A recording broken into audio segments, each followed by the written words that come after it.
Original problem statement. There are many retail sales events that occur throughout the winter, Black Friday, holiday sales, etc. Despite being located in cold climates, some mega malls have an outside mall design. In the winter, harsh colds, example 10 to 15 degrees Fahrenheit, will often not stop dedicated shoppers from making the trip to malls on specific sales days. However, when arriving at the mall, they will often need to make a long walk in the freezing cold, walking directly with haste, sometimes jogging or sprinting, which can be very dangerous in a parking lot, to the stores that they came to the mall for in an attempt to minimize the time in the cold.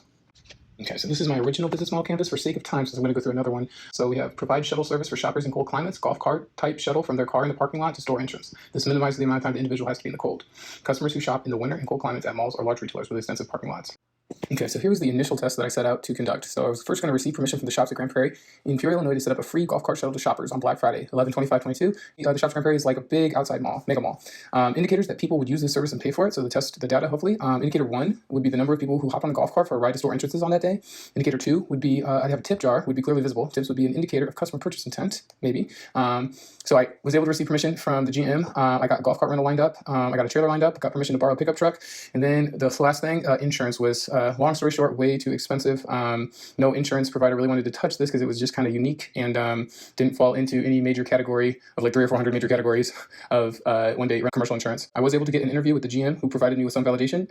Next will be that interview plus a little bit of what the mall looked like. There's definitely a section of the customer population that we definitely use that. Definitely on days like today. We thought about having something like that, but we don't have the manpower necessarily. So if somebody said, knows that they want to go to DSW for the sales there with shoes, they'll likely go to DSW, Old Navy, maybe they'll hit Marshalls or Home Goods, or what they'll do is they'll go back out to the car, drive around, then to go to Marshalls instead of walking to Marshalls. And as you walk there, you could be passing by Sarah Peoria, Fair Coffee, other shopping opportunities that otherwise wouldn't, get that cross traffic. Right. Number of factors. I mean, the temperature alone, honestly, isn't too bad. Like 20 isn't too bad if it's sunny and not even much wind. Okay. We'll still see a good crowd. Sure. Start getting that biting northwesterly wind, right. Or somewhere right around 15 to 10 degrees is where we really see that cutoff. When we're asked to, for an elderly customer, we'll use our RTB, pick them up and take them to the car. Okay. It's asked specifically. Right. And that might be the customer calls in before arriving? Or that, typically it's when they're already on site. Okay. And either they're like, we've had a lot of some elderly customers that just can't find a car. So we kind of take them around and they just beep, beep, beep, look for their car. Right, but we have on occasion, or if they're tired, they're using a walker or something, they go to this one, visit the manager or employee at one of our tenants would call us and say, hey, can you get these folks around? Matter of fact, Katie's parts, we've used them before. So, oh, really? So that actually made it a little bit easier because we already had their information in our system. Okay. So a vendor used them, or? We've used them as a vendor. Okay. We used to have a golf cart and they serviced it and everything. So having those relationships and that, the paper trail as it were, W-9s, insurance, things like that. So we knew they were vetted, so their golf carts vetted. Right. And then just as far as the insurance from you was the only hurdle we have. As a matter of fact, so on the RTV up here, as far as advertising, company is that it's like a trade. They actually advertise on it because that's where you can buy the RTV. Okay, sure. So they go, I like this RTV. Yeah. Let's get here. Okay, so after this interview, I conducted some more impromptu customer interviews. Through this, I did happen to stumble across something I found very interesting, which resulted in a significant pivot, a new business model canvas, and a new test. The following is an interview I conducted with a student from the University of Missouri. Sorry for the background noise. So they just drive around and we'll pick you up wherever. There's not like a set location, like pick up or drop off. Yeah, around campus, downtown, both. The liquor company is called Macnubis, and that's where anyone can go and just you pay $75 and you can just rent a car for the night or a certain amount of time. And then you just get to drive it. Okay. You just have to return it. Okay. So after the time, so my friend has done it before, paid the $75, came back, drove for 4 hours and made $300.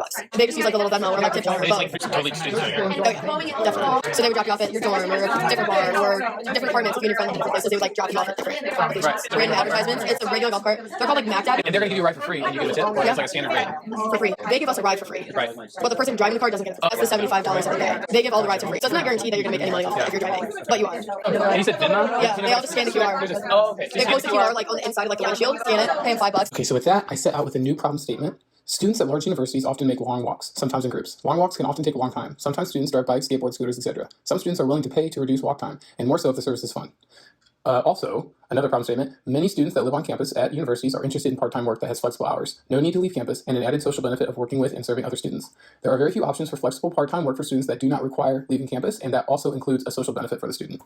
So my first assumption was that the FGCU campus doesn't quite have the dynamic of necessitating a service like this, due to the relative smaller size and limited popular locations within golf cart driving range. I, however, thought that a diligent scientist would still conduct a test, so I put together this BMC and lined up a survey for this. This BMC, we have value propositions for riders, provide a golf cart shuttle that offers rides to from campus residents, Sovie, North Lake UV, and anywhere on campus, academic buildings, library, residencies, campus rec, etc., as well as to from anywhere on campus in the shops at University Village. For drivers, provide an opportunity for students interested in part-time work that involves no set schedule, no need to leave campus, with an added social element of meeting and serving other students. Advertisers, provide marketing opportunities for local businesses to advertise directly to college students. Okay, so then customer segments, riders, FGCU on-campus residents that make long walks to specific areas of campus, academic buildings, campus residencies, campus rec, pool, gym, sports facilities, etc., as well as the shops at University Village. Drivers, students interested in part-time work that involves no set schedule, no need to leave campus, with an added social element of meeting and serving other students. Advertisers, the businesses that reside within the shops at University Village, Gulf Coast Town Center, as well as many other local businesses popular with FGCU students. Okay, so for revenue streams, all these numbers are just as examples, but we have $50 to $75 usage fee per golf cart per driver. That's 6 to 12 hour usage period. Student attempts to earn money through giving rides to other students. 10% administrative fee on non-cash tips. We have like Cash App, Venmo, Zelle, PayPal, etc., and just maybe Eagle ID, Eagle Cash, Flex dollars. Flat rate price on rides ordered through app, so maybe $3 to $6 average depending on length of trip. Tips still suggested, same online payment method as above. Free rides and slow times on app. Flag down rides are free, no flat fee. Scanning QR code is required. Quick click is required. Terms and agreements and tip for drivers recommended. Advertisements on each golf cart, maybe $5 to $10 per ad per day. Maybe shops at University Village, Golf Course Town Center, etc. Advertisements on Rider app, maybe $2 to $7.50 per ad per day. Same potential customers. So I asked campus residents to fill out a mobile survey using a QR code that I had on my phone. I told all of them that it's like Uber, but with golf carts and just for students. Many students actually became really excited about it and expressed a lot of interest, like verbally and then also through the survey. And I will show the data here next. All right, so there's roughly 15,000 undergrad students at FGCU. I got 148 responses, so that's roughly about 1% of the student population. There's about 5,000 students that live on campus, so I surveyed about 3% of campus residents. So of those campus residents surveyed, 70% live at Sovie, 13% live at UV, 11% at Northlake, and 6% other. So first question was if there were golf cart shuttles that offered free rides to from campus residents, Sovie, Northlake, UV, and anywhere on campus, academic buildings, libraries, residencies, campus rec, etc., as well as to from anywhere on campus in the shops at University Village, would you occasionally use the service? 146 responses on this one, and 95% said yes. That's 139 saying yes, 5%, that's 7 saying no.